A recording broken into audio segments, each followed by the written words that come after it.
ఉత్తరాంధ్ర ప్రాంత భక్తుల ఆరాధ్య దైవం శ్రీ సింహాద్రి అప్పన్నకు ఘనంగా పందిరిరాట. ఉగాది సందర్భంగా ఆలయంలో పంచాంగ శ్రవణం, పండిత సత్కారాలు జరిగాయి. మంగళవారం సాయంత్రం అప్పన్న పాదాలను తాకిన సూర్యకిరణాలు పరవశించి తరించిన భక్తజనం. భక్తుల హరినామ స్మరణతో మారుమోగిన సింహగిరి ఈ నెల 19న స్వామివారి వార్షిక కళ్యాణోత్సవం అని వేద పండితులు వివరించారు.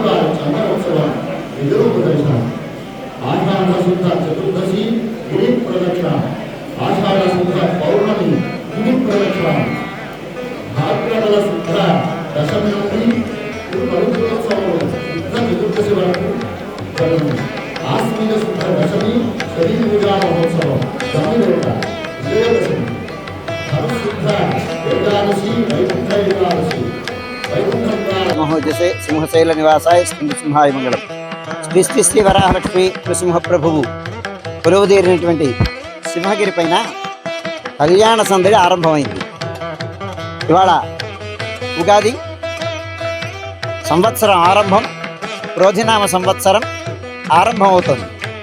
ఈ ఆరంభాన్ని పురస్కరించుకొని పంచాంగ శ్రవణం అని భారతీయ సంస్కృతిలో మనం పంచాంగాన్ని చాలా ప్రామాణికమైనటువంటి మార్గదర్శనంగా మనం ఆమోదించినటువంటిది.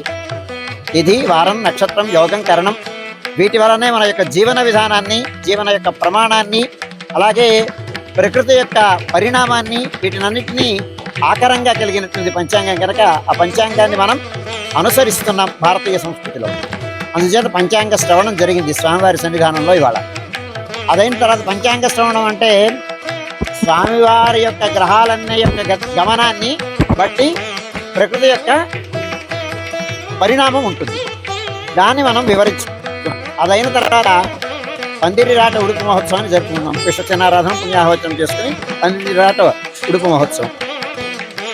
గార్హస్థ్యంలో కూడా మనం ఏ కళ్యాణం చేసుకున్నా, వివాహం చేసుకుంటే పందిరిరాట అనేటువంటిది ఒక సంప్రదాయం, భారతీయమైన సంప్రదాయం. అంటే వచ్చినటువంటి వాళ్ళందరికీ చల్లదానాన్ని ఇవ్వడం కోసం చలువు పందిర్లు వేయడం, అంటే సామాజికమైనటువంటి సేవనం కోసమని వచ్చినటువంటి భక్తులందరూ చల్లగా సేద తీరడం కోసమని ఈ పందిరిరాట వేసి చలువు పందిర్లు వేస్తామన్నమాట వాటి నుంచి. అయిన తర్వాత ఇంకొక విశేషం ఏంటంటే స్వామివారి సన్నిధానంలో సూర్యకిరణాలు స్పృశించడం అని. కాలకలయితాం ప్రభువు అని, నకాలస్తత్రవై ప్రభువు అని, భీషాస్మాత్ బాతపవతే భీషోదేతి సూర్య అని వేదం చెప్తోంది. భగవంతుణ్ణి యొక్క కనుసన్నల మేరకే గ్రహగతి ఉంటుంది అని వేదం చెప్పింది. అంచేత భగవంతుని యొక్క అనుజ్ఞ తీసుకుని సూర్య భగవానుడు కూడా ఇవాటి నుంచి తన గమనాన్ని ఆరంభిస్తున్నాడు అనమాట. ఇది మనకి సూర్యనారాయణమూర్తి దేవాలయంలో రథ సప్తమి నాటి నుంచి ప్రారంభమవుతుంది ఆ గమనం అనేటువంటిది.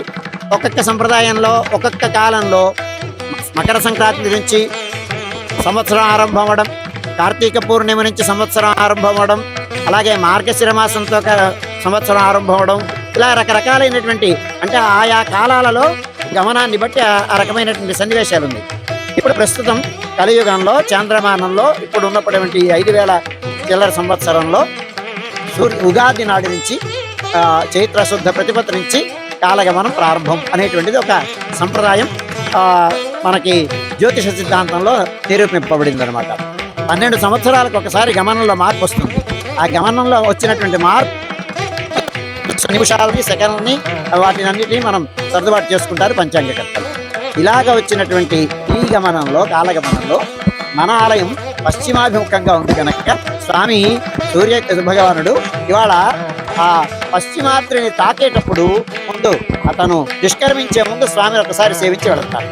అదొక సన్నివేశం అన్నమాట, అనూచానంగా వస్తున్న సంప్రదాయం. ఎక్కడో పశ్చిమాద్రిలో ఉన్నటువంటి స్వామి అంతరాలయంలో, గర్భాలయంలో ఉండేటువంటి నృసింహస్వామిని, చందనాచార్య మూర్తి యొక్క పాదాలని స్పృశిస్తాడు. ఇది అద్భుతమైన సన్నివేశం. ఈ మధ్యకాలంలో గత 2-3 సంవత్సరాలుగా ఏ మబ్బులో ఆటంకం రావడం, అడ్డుపడడం, ఏదో ఆ సమయానికి మేఘం అడ్డు రావడం, ఇలాంటి వాటి వలన అసంతృప్తను ఇవాళ అందరికీ ఆనందాన్ని కలిగించేటువంటి సన్నివేశం ఇవాళ మనం దర్శించాం. భక్తులందరూ యొక్క కళ్ళారా అనమాట. సాక్షీభూతమైన లోక సాక్షి అయినటువంటి సూర్య భగవానుడు మనకి సాక్షిగా ఉండేటువంటి ఆయన, మనం ఇక్కడ ఉండేటువంటి భక్తులందరి సాక్షిభూతంగా స్వామి యొక్క పాదాన్ని స్పృశించి తన యొక్క గమనాన్ని ఆరంభిస్తున్నాడు.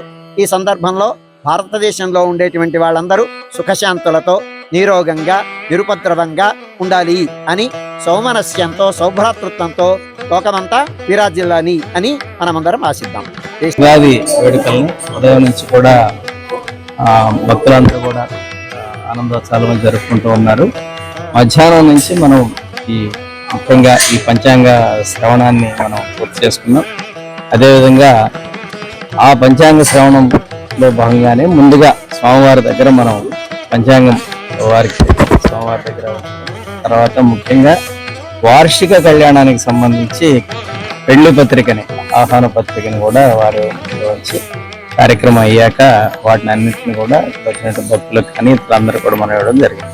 ఆ తర్వాత అందులో భాగంగా ముఖ్యంగా 19వ తారీఖు నుంచి జరగబోయే కళ్యాణానికి మనం రాత వేసుకోవడం జరుగుతూ ఉంది. అది ముఖ్యంగా దేవస్థానంలో మొదటిగా ధ్వజస్తంభంలో జరుగుతుంది. అదేవిధంగా కళ్యాణం ఎక్కడైతే మనం కళ్యాణం నిర్వహిస్తున్నామో అక్కడ 3వ రాట కూడా మనం ఈరోజు వేయడం జరిగింది. తర్వాత స్వామివారు కూడా వివిధ ఉత్సవాల్లో మనం పూర్తి చేసుకొని కార్యక్రమాలని ఇంకా కొనసాగింపుగా ఉంటాయి. మన 19 నుంచి మీ కార్యక్రమాలన్నీ కూడా మీ అందరికి కూడా ఇచ్చాము. అక్కడి నుంచి మరలా ఒక 5 రోజులు ప్రతిరోజు కార్యక్రమాలు ఉంటాయి, తిరువీధులు ఉంటాయి, విశేషంగా కార్యక్రమాలు జరుగుతూ ఉన్నాయి మన దగ్గర. సో భక్తులందరూ ఈ విజ్ఞప్తి మీ ద్వారా విజ్ఞప్తి ఏంటంటే కళ్యాణానికి ఇచ్చేసి ఈ 5 రోజులు కూడా పూర్తిగా స్వామివారి కళ్యాణాన్ని తిలకించవలసిందిగా మీ ద్వారా విజ్ఞప్తి చేస్తాను. జై శ్రీమన్నారాయణ.